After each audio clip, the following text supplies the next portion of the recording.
pambato ng bayan, mga kapamilya. November 18 sa Thomas and Mack Morales, kalaban ng pambato ng Pilipinas, Manny Pacquiao!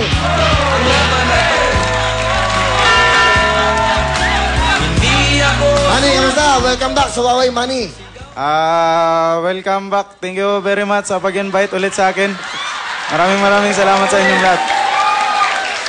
Manny, malapit na ang laban mo, no? Nagtitrain ka na ngayon. Nagtitraining ka. Kailan punta mo ng LA? Nagto ka magtitraining, di ba?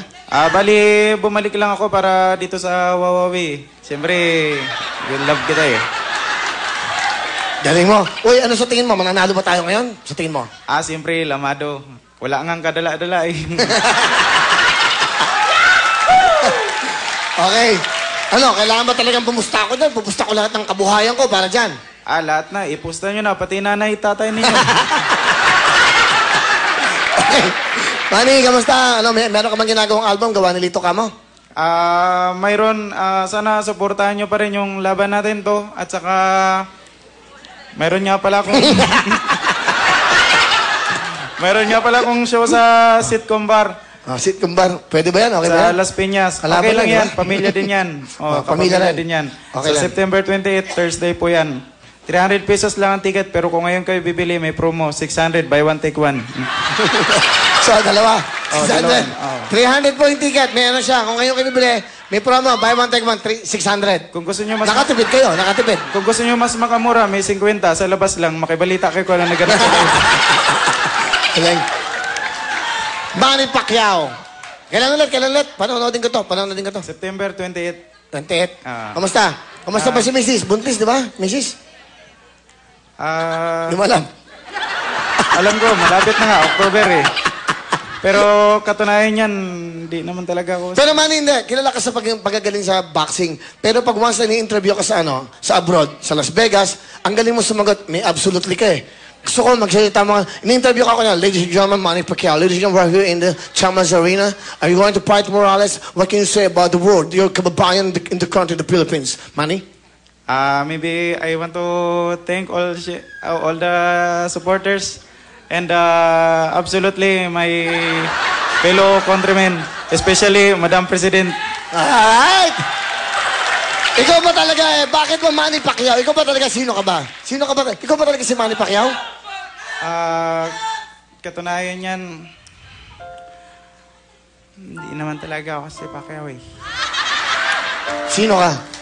Ginagawa ko lang to kasi trabaho ko. So, ano ibig mo sabihin sa amin? Kasi okay ka naman, nagpapasaya ka naman, di ba? Napasaya ka naman sa mga tao. Pag pinapanood ka, yung mga malulungkot na tao, napapasaya mo. Yun ang importante. Bakit mo ginagawa to? Bakit, man? Para makatapos yung boyfriend ko.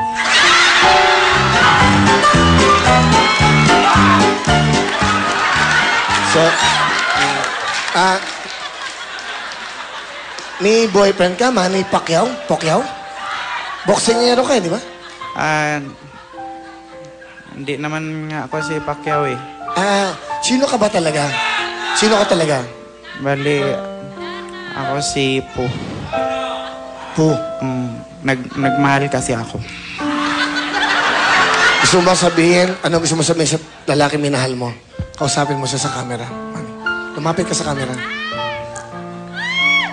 Alam mo,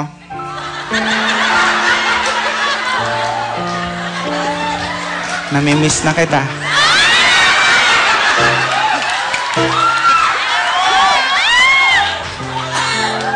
Naalala ko yung ginagawa.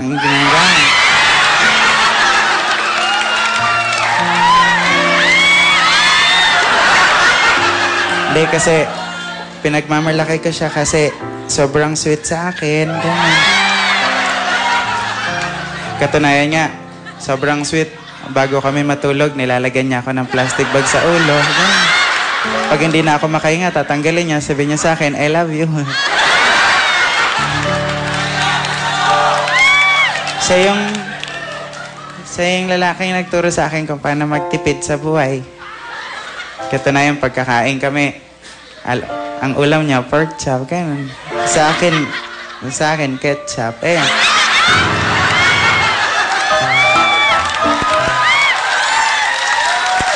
Pero, masaya ako sa kanya. Proud na proud ako. Kasi, never siyang nahingi ng pera sa akin. Kung sana lang kumukuha sa wallet ko.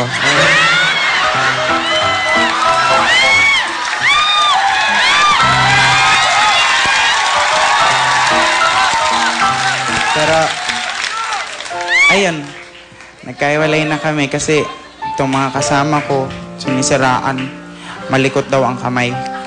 Kasi siya lang naman na nakakapunta sa bahay eh. Tapos nawala yung ref ko.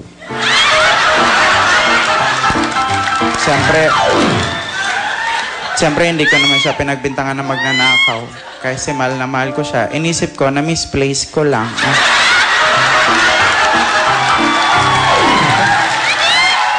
Pero, Manny, last part, yung parting words mo na, yung gusto mong sabihin sa kanila.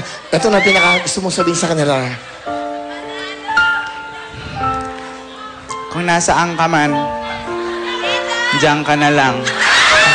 Manny Pacquiao! Let's go! Galing! Palapakan nyo! Galing! Alam nyo, binigay ko na sa kanya yung oras kasi tumatawa kayo, sumasaya kayo. Yung mga ganitong klaseng tao, pinapalakpakan. Palakpakan natin.